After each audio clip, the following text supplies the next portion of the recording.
Welcome to English Truly Yours. Hello, dear friends. In this video, you are going to learn 10 words of English language through one word substitution method. So, let's go. A series of rulers belonging to the same family. Ruler, शासक, किसी area के, किसी kingdom के, जो एक ही family को belong करते हैं, उनकी सीरीज, पहले एक आया, फिर दूसरा, फिर तीसरा. फॉर एग्जाम्पल, बाबर का बेटा हुमायूं, हुमायूं का अकबर. तो ये एक ही फैमिली के रूलर्स की सीरीज़ है. इसे हम इंग्लिश में क्या कहते हैं? डायनेस्टी. तो ये सभी एक ही डायनेस्टी के मेंबर्स हैं, रूलर्स हैं, एक के बाद एक ही फैमिली के. Mughal dynasty ruled India in the period from 1526 AD to 1857 AD. Mughal rulers या मुगल रूलर्स की जो सीरीज़ थी, जो स्टार्ट हुई 1526 में, वो चलकर 1857 तक रही. कैसे कि उन्हीं की फैमिली के सारे आगे बच्चे जो हैं वो रूलर बनते रहे. तो ऐसा रूल हुआ डायनेस्टिक रूल, जिसमें एक ही फैमिली के वंशज आगे चलते जाते हैं. Dynastic rule in democracy is undesirable. लोकतंत्र में डायनेस्टिक रूल, एक ही फैमिली के शासक बार बार बनते रहे, दिस इज़ अनडिज़ायरेबल. ये ठीक नहीं है, ऐसा नहीं होना चाहिए, ऐसा माना जाता है. नेक्स्ट देखते हैं. फ्रीडम फ्रॉम पनिशमेंट ऑफ और इंजरी. किसी इंजरी या पनिशमेंट, सज़ा से या किसी चोट से स्वतंत्र रहना. देखते हैं कैसे. Impunity. It is said that you cannot break law with impunity. ऐसा माना जाता है, कहा जाता है कि आप कानून को नहीं तोड़ सकते विद इम्प्यूनिटी, बिना सज़ा या नुकसान के. There are criminals who are committing crimes with impunity. ऐसे भी कहीं there are criminals who are committing crimes with impunity. ऐसे क्रिमिनल्स भी हैं जो क्राइम्स कर रहे हैं विद इम्प्यूनिटी. विद इम्प्यूनिटी मतलब उनको कोई पनिशमेंट नहीं मिल रही, कोई इंजरी नहीं हो रही, उनको कोई नुकसान नहीं हो रहा. With impunity, without being punished. Next देखते हैं. बोनाफाइडी. बोनाफाइडी के ऊपर यहाँ पे एक्सेंट मार्क रहता है. Bona fide, genuine without dissipation. जो बिल्कुल ठीक है, झूठा नहीं है, गुड फेथ में है, उसमें चीटिंग का कोई एलिमेंट नहीं है. देखते हैं कैसे. It was a bona fide agreement as it stated clearly all the points of agreement on an affidavit. Affidavit court का बना, उसमें जो वर्डिंग हम लिखते हैं एफिडेविट पे, वो बिल्कुल सही और क्लियर ठीक लिखनी पड़ती है, झूठ नहीं लिख सकते.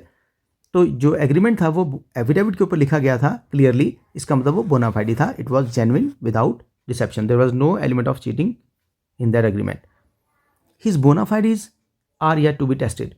उसके बोनाफाइडीज अभी टेस्ट नहीं हुए हैं, हमने चेक नहीं करके देखे, हमें नहीं मालूम वो कैसा है.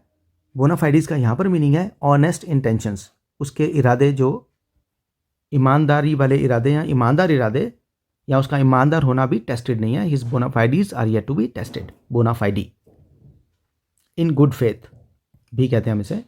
Genuine without dissipation. नेक्स्ट देखते हैं. Height of a place from the sea level. Sea level से, समुद्र तल से किसी प्लेस की हाइट, यहाँ तक टोटल हाइट को हम क्या कहते हैं? रोहतांग जो है वो शिमला से ज़्यादा एल्टीट्यूड पर है, ज़्यादा हाइट पर है. It is colder on a higher altitude. जितना हायर एल्टीट्यूड पे आप जाएंगे उतना ठंडा होगा. On a higher altitude you go, the colder it is. Next देखते हैं.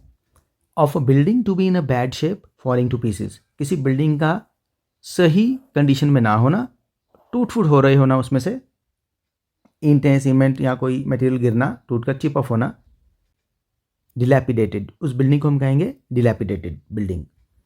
That building has been categorised as dilapidated and has therefore been vacated long before. उस बिल्डिंग को कैटेगराइज किया गया है कि वो डिलैपिडेटेड है, टूटी फूटी है, and has therefore been vacated long before, और इसीलिए उसे बहुत पहले ही खाली कर दिया गया था. It is better to construct a new building rather than repair a dilapidated one. किसी डिलैपिडेटेड बिल्डिंग को रिपेयर करने की बजाय ये बेटर है कि हम नई बिल्डिंग ही कंस्ट्रक्ट कर लें, क्योंकि डिलैपिडेटेड का मतलब which is not fit for living in, which is now unfit for living in, dilapidated. Next देखते हैं. लैकिंग ऑफ कॉन्फिडेंस और absence of confidence, lacking confidence और absence of confidence, diffidence. You should try to overcome your diffidence by practice. जो confidence की कमी है, diffidence है, उसे आप ओवरकम कर सकते हैं, काबू पा सकते हैं उस पर बाय प्रैक्टिस, प्रैक्टिस कर करके। Only then you will be able to speak confidently and fluently. तभी आप कॉन्फिडेंटली और फ्लुएंटली बोल पाएंगे। A diffident person can not achieve success in what he wants to do. अगर कोई डिफिडेंट पर्सन है, वो अगर सक्सेस चाहता है, जो भी वो करना चाहता है उसमें, वो सक्सेस नहीं अचीव कर सकता, क्योंकि उसमें कॉन्फिडेंस नहीं, उसमें क्या है, डिफिडेंस है, कॉन्फिडेंस का ऑपोजिट। नेक्स्ट देखते हैं, a belief that is not based on reason और लॉजिक। ऐसा विश्वास जिसमें कोई रीजन नहीं है, उसके पीछे कोई लॉजिक नहीं लगता, उसे हम कहते हैं सुपरस्टिशन, अंधविश्वास। Believing that there are ghosts and fairies is only a superstition. ऐसा विश्वास करना कि भूत और परियां होती हैं, ये सिर्फ एक सुपरस्टिशन है। There are many superstitious people who believe if they keep a certain thing with them it will bring them good luck. ऐसे बहुत सारे सुपरस्टिशियस, अंधविश्वासी लोग हैं जो ये विश्वास करते हैं कि अगर वो किसी पर्टिकुलर चीज़ को अपने पास रखेंगे तो उनका लक उनका साथ देगा, गुड लक उनके साथ रहेगा। जैसे कोई पर्सन कहता है कि ये वॉच अगर मैं पहनता हूँ तो मेरे लिए सब कुछ लकी रहता है। It is scientifically not provable, so it will be categorise as superstition, अंधविश्वास। नेक्स्ट देखते हैं, a language spoken in a particular area, a language spoken in a particular area or by a particular group, kind of local verbal means of communication।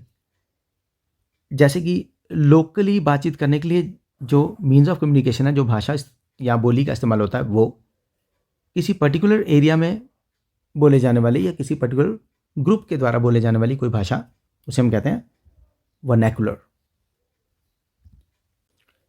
It is sometimes helpful to teach primary students in their vernacular tongue.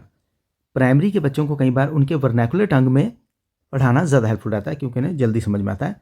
There are thousands of vernaculars in our country. हमारी country में बहुत सारी vernaculars हैं, हज़ारों vernaculars हैं, locally बोले जाने वाली बोलियाँ। नेक्स्ट देखते हैं, passage between rows of seats in a bus, aircraft, train और चर्च एट्सेट्रा। ऐसे बहुत सारी रोज हैं जहाँ पे लोग बैठते हैं बस में, बस की शेप के हिसाब से ऐसे। तो ये भी सीट्स, ये भी सीट्स, इस साइड भी सीट्स। जो बीच में ये जो पैसेज है, this is known as aisle. This is known as aisle. A man sitting across the aisle save the child from falling from the seat. इधर एक बच्चा बैठा था और इधर एक पर्सन, तो बच्चा गिरने लगा तो इस पर्सन ने उसे एकदम बचा लिया। He was the man sitting across the aisle. Aisle के इस तरफ बैठा था, यहाँ से कहें तो बच्चे से दूसरी तरफ जो बैठा था अक्रॉस द आइल, उसने बच्चे को बचा लिया गिरने से। You should not place your bag in the aisle. आपको अपना बैग यहीं कहीं पैसेज में, आइल के बीच में नहीं रखना चाहिए। As it will obstruct the movement of passengers, क्योंकि ये पैसेंजर्स का आना जाना उसमें ऑब्स्ट्रक्ट करेगा, ऑब्स्ट्रक्शन डालेगा, बाधा डालेगा। नेक्स्ट देखते हैं, द प्रोसेस और period of changing from one state और कंडीशन टू अनदर। ऐसा प्रोसेस जिसके द्वारा, या ऐसा पीरियड जिसके द्वारा कोई चीज़ एक स्थिति से या एक कंडीशन से दूसरी में चली जाती है।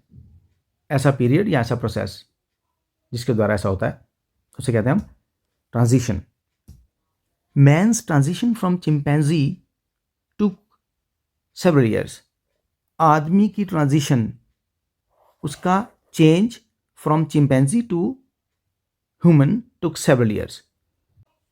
चिंपैंजी से आदमी का बनना, जैसा कि माना जाता है कि आदमी चिंपैंजी से बना है, इट टुक सेवरल ईयर्स, से कई साल लगे इस ट्रांजिशन को, इस चेंज को। There is no doubt about the fact that man's transition has taken place from chimpanzee, seeing the similarities in body and mind. इस बात में कोई डाउट नहीं है कि मैन की जो ट्रांजिशन, आदमी की ट्रांजिशन चिंपैंजी से हुई है। क्या देखते हुए पता लगता है ये? The similarities in body and mind. उनकी सिमिलैरिटीज, एक जैसा जो है एलिमेंट्स उनमें बॉडी और माइंड में, उससे पता लगता है कि मैन की ट्रांजिशन चिंपैंजी से हुई है, change from one state to another. So dear friends, ये थे आपके आज के वीडियो के 10 इंग्लिश के नए वर्ड्स आपके लिए। आई होप आपको अच्छे से समझ में आए होंगे। अगर वीडियो अच्छा लगा तो लाइक, शेयर और कमेंट जरूर करें। आपके कमेंट्स मेरे लिए बहुत इंपॉर्टेंट है। चैनल को सब्सक्राइब करें। Thank you, thanks for watching.